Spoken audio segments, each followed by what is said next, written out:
देखो ऐसा है, अब वो वक्त आ गया है, वो घड़ी आ गई, वो क्षण आ गया है, वो पल आ गया है। हमें अपने मानसिक शोर से अब छुटकारा पाना चाहिए। ये कल्पना, ये विचार, ये विश्लेषण, ये तर्क, इन सब के पीछे अहंकार छुपा बैठा है, जो हर क्षण अशांत रखता है।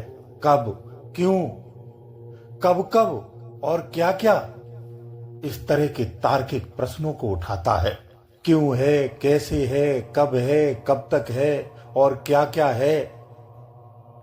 इन सब ने तुम्हारा जीवन बर्बाद किया है। तुम्हारे से जो पहले थे उनका भी बर्बाद किया है। हमें उनसे प्रेरणा लेनी चाहिए, सीखना चाहिए। बौद्धिक शोर में तर्क प्रमुखता से है, बल्कि मुख्य हथियार है, जो अहंकार से भरा हुआ है। अब समय आ गया है कि मेधा क्षमताओं के परे भी अब आपको देखना चाहिए। इस बुद्धि से बढ़कर के आगे देखना चाहिए। तर्क बुद्धि के क्षेत्र में सुशोभित हो सकता है, और ये तो आप बचपन से ही स्कूलों से, कॉलेजों से, समाज से, सहपाठियों से, घर से, परिवार से सीखते आए हो। उसमें आप भरपूर हो। जानना ये जरूरी हो जाता है कि जीवन आपने जिस जानकारी की छाया में गुजार दिया है, उसके परे भी एक मुख्य जानकारी है जिससे आज तक आप वंचित रहे हैं। वो तभी मिलेगी जब आपके विचारों का शोर शांत हो जाएगा। जब तक हम समझते और परखते रहेंगे, जब तक हम इसे परखने और तर्कों की कसौटी पर रखे रहेंगे, तो आप बौद्धिक रूप से तो संतुष्ट हो सकते हैं, लेकिन बौद्ध के परे की क्षमताओं को या सत्य को नहीं जान सकते हैं। कारण है कि यहां बुद्धिमान, बड़े से बड़े बुद्धिमान पूर्व काल में हुए, वर्तमान में भी हैं। आज भी सत्य का बखान तो करते हैं, परंतु सत्य से वंचित है। ये बहुत दुख के साथ कहा जा सकता है, जिसका भारी अफसोस होता है। वो तपस्वियों के वक्तव्यों को, अनुभवों को ऐसे रट लेते हैं, एक क्षण में रट लेते हैं, क्योंकि वो बुद्धि से इतने तेज है कि सुनने मात्र से उन्हें सदा के लिए याद हो जाता है। फिर वो उन तपस्वियों के कहे गए अनुभव और उन तपस्वियों से भी बेहतर बोल करके स्वयं को महान साबित कर देते हैं। वास्तव में गहराई की बात यह है कि ये खोखले ज्ञानी है। कौन से? खोखले ज्ञानी है। इसीलिए आवाज ज्यादा आती है, बजते ज्यादा है, बोलते ज्यादा है। वहीं जो तप करता है, जो योगी होता है, वो खामोश हो जाता है, वो बोलता नहीं है, शांत हो जाता है। इसलिए अब वो समय आ गया है कि अब आपको ये जानना और समझना बंद कर देना चाहिए। ये समझने का प्रयास अब रोक देना चाहिए। इसके बजाय हमें अब जानने का प्रयास करना चाहिए, जागने का प्रयास करना चाहिए, क्योंकि जागने मात्र से ही संपूर्ण बोध हो जाता है। फिर रटा हुआ ज्ञान स्वप्न की तरह लुप्त हो जाता है। इसलिए अब समझना बंद कर दो और जागना प्रारंभ कर दो, खोजना प्रारंभ कर दो। स्वप्न को देख रही आंखों को बंद कर दो और सत्य को देखना प्रारंभ कर दो। सत्य खुली आंख से दिखता है, लेकिन जब स्वप्न रूपी आंखों को बंद कर देते हो तब दिखता है। इसलिए संसार दृष्टि से कहा जाए तो आंख बंद करने पर ही सत्य दिखता है, खुली आंख से नहीं दिखता है। अध्यात्म दृष्टि न कभी बंद हुई है, न कभी बंद हो सकती है। वो सदा से खुली हुई है। जब आप अपने स्वप्न से बाहर निकलेंगे, विचार तुम्हारे टूटेंगे, तो समझ में आ जाता है।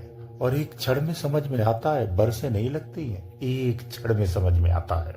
जिस वक्त तुम सोचना, समझना और तर्क करना बंद कर दोगे, उसी क्षण तुम सत्य को प्राप्त कर जाओगे, जिसके लिए तुम रोज तर्क करते हो, क्या और क्यों करते हो, जिसे रोज समझने का प्रयास करते हो। इसे खामोशी कहा जाता है।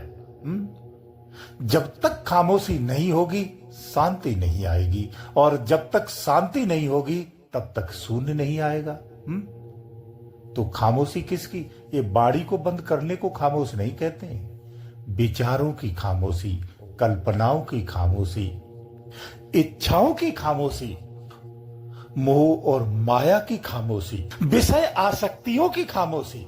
एक क्षण के लिए भी अगर खामोशी छा जाती है, उसी क्षण आप परम शांति में जाते हैं। परम शांति में जाते जाते आप शून्य में चले जाते हैं। तो सरल सी बात है, सत्य को अगर जानना है, अध्यात्म की खोज में अगर है, अध्यात्म के सत्य को पहचानना है, तो भीतर से खामोश होना पड़ेगा। नित्य क्षण इस मस्तिष्क में चलने वाले विचारों को शांत करना पड़ेगा।